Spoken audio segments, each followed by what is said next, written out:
नमस्कार. जॉब माझा अपडेटवर आपलं सर्वांचं पुन्हा एकदा स्वागत आहे. आज आपण आरोग्यसेवक 40% आणि 50%साठीचे जे काही टेक्निकलचे सिलेबस आहेत, टेक्निकल प्रश्नोत्तर आहेत, ते प्रश्न आपण इथे बघूयात.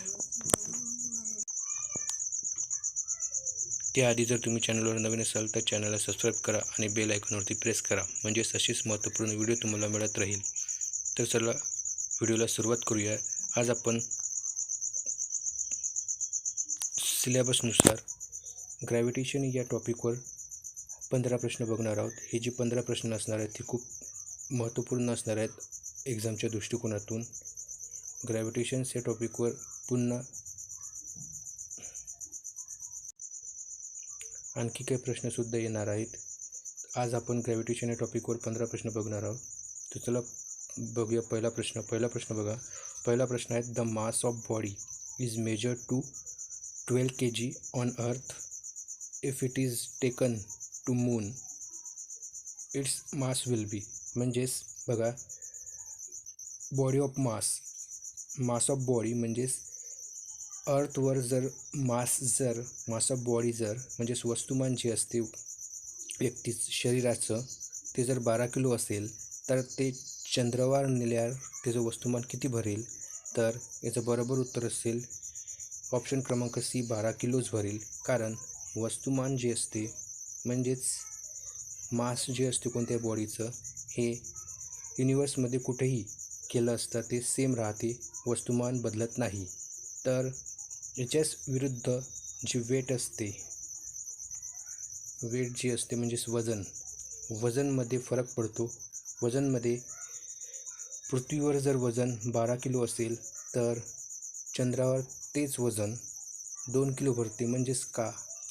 तर पृथ्वीवरील वजनाच्या चंद्रावर जे वजन असते ते 1/6 म्हणजे 1/6 1/6 इतकं पार्टचं असते.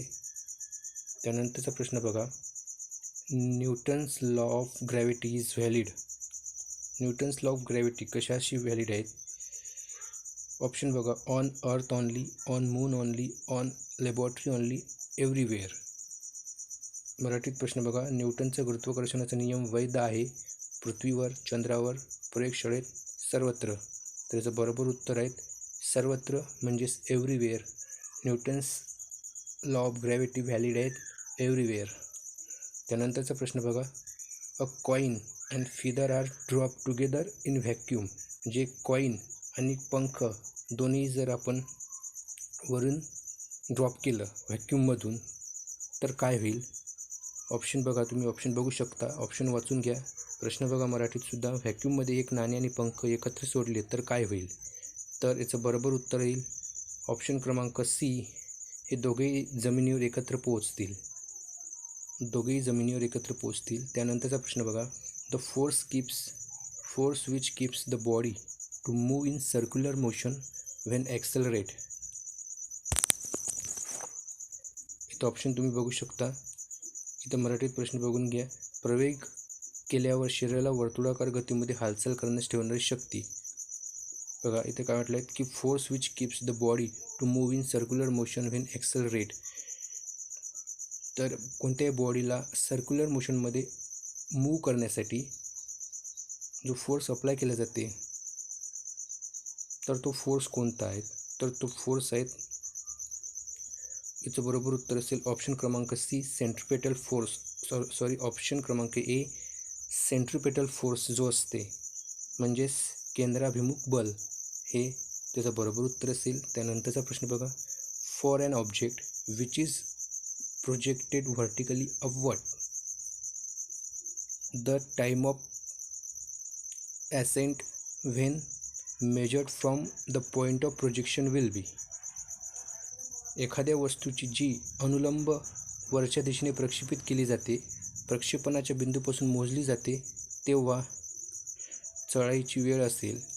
इथे प्रश्न बघा इंग्लिशमध्ये, for an object which is projected vertically upward. एक ऑब्जेक्ट आहे, व्हर्टिकली अपवर्ड डायरेक्शनने काय प्रोजेक्टेड केलं आहे.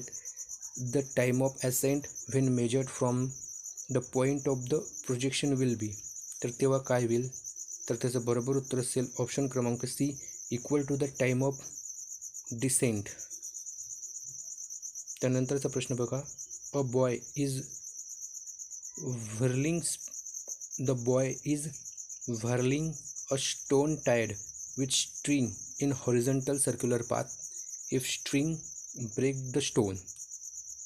प्रश्न बघा. A boy is whirling a stone tied with string in horizontal circular path and the string break then stone.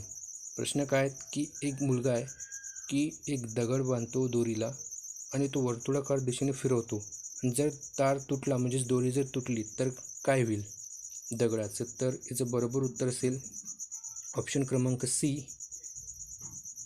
Will move along straight line tangential to the circular path. त्यानंतरचा प्रश्न बघा. As we go farther away from earth gravitation force become. जर आपण खूप दूर गेलो अर्थपासून तर gravitation force काय होईल, स्ट्रॉंगर होईल, विकर होईल, पॉझिटिव्ह होईल की कॉन्स्टंट असेल. तर याचं बरोबर उत्तर असेल ऑप्शन क्रमांक बी, विकर होईल म्हणजे कमकुवत होईल. जसजसं आपण पृथ्वीपासून दूर जाऊ तसं गुरुत्वाकर्षण बल कमी होत जाते. त्यानंतरचा प्रश्न बघा. Value of G inversely proportional to the earth square of earth. Square of earth value of G कशाच्या इन्व्हर्सली प्रोपोर्शनल आहेत. तर याचं बरोबर उत्तर असेल रेडियस ऑफ स्क्वेअर ऑफ अर्थ रेडियसचे इन्व्हर्सली प्रोपोर्शनल आहेत म्हणजेच व्यस्त प्रमाणात. त्यानंतरचा प्रश्न बघा. ग्रॅव्हिटेशनल फील्ड इज डायरेक्ट म्हणजेच ग्रॅव्हिटेशनल फील्ड कशावर ॲक्ट होते किंवा डायरेक्ट पडते. तर toward the earth, away from earth, has no direction, in specific direction making an angle with earth. तर याचं बरोबर उत्तर असेल टुवर्ड द अर्थ असते म्हणजे पृथ्वीच्या दिशेने. त्यानंतरचा प्रश्न बघा. Is inversely related to. Gravitation inversely related आहेत distance between mass, product of magnitude of mass, direction of mass and square distance between mass. तर याचं बरोबर उत्तर असेल ऑप्शन क्रमांक D, square distance between mass.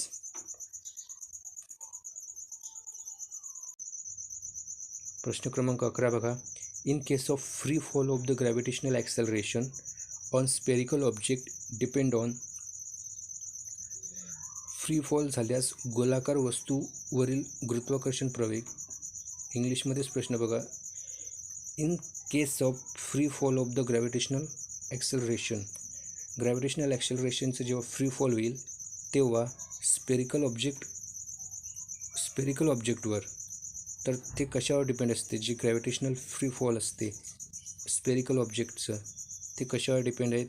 तर याचं बरोबर उत्तर आहेत ऑप्शन क्रमांक D, none of the above. Option बघा. The mass of the object, the radius of the object, the density of the object याच्यावर. तर याचं बरोबर उत्तर असेल. त्यानंतरचा प्रश्न बघा. Weight of the free fall object is काय असेल. Greater than rest object, less than rest object, mass of object, acceleration, mass of object आणि ॲक्सेलरेशनचा गुणाकार आणि 0. तर याचं बरोबर उत्तर असेल ऑप्शन क्रमांक डी, 0. त्यानंतरचा प्रश्न बघा. Who said that in universe every body exert the gravitational force on every other body. तर याचं बरोबर उत्तर असेल ऑप्शन क्रमांक सी, सर आयझॅक न्यूटन. की विश्वात प्रत्येक शरीरावर गुरुत्वाकर्षण शक्ती असते असे कोणी म्हटले. तर सर आयझॅक न्यूटन यांनी म्हटले. त्यानंतरचा प्रश्न बघा. If the speed of rotation of the earth increase then what would be value of weight of body. उदाहरणार्थ जर स्पीड ऑफ रोटेशन पृथ्वीच्या रोटेशनची स्पीड जर वाढली तर वेट ऑफ बॉडी काय होईल, याच्यामध्ये काय फरक कळेल. Weight of body will increase, weight of body will decrease, weight of body constant राहील की काय होईल. तर याचं बरोबर उत्तर असेल weight of body will be decrease. जर रोटेशनल स्पीड जर वाढत असेल पृथ्वीची तर वेट जे असते बॉडीचं कोणत्याही पण ते कमी होईल. त्यानंतरचा आजचा शेवटचा प्रश्न बघा. The value of universal gravitational constant G, capital G. इथे बघा कॅपिटल जीची व्हॅल्यू आपल्याला सांगायची आहेत तर याचं बरोबर उत्तर असेल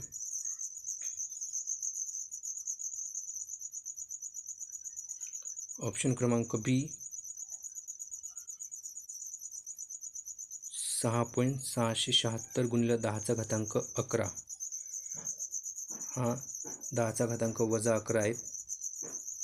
6.67 गुणिले 10^11 हे ग्रॅव्हिटेशनल कॉन्स्टंट कॅपिटल जीची व्हॅल्यू आहेत. इथे लक्षात घ्या, इथे कॅपिटल जीची व्हॅल्यू विचारली आहेत, त्याच्यामुळं ही असेल. जर प्रश्नामध्ये जर स्मॉल जी विचारला असेल तर ते असेल 9.8. कन्फ्यूज होऊ नका. अशा प्रकारचे हे प्रश्न होते ग्रॅव्हिटीच्या संबंधित. याच्या समोरील व्हिडिओसुद्धा लवकरच अपलोड करण्याचा प्रयत्न करेल. धन्यवाद. जय हिंद, जय महाराष्ट्र.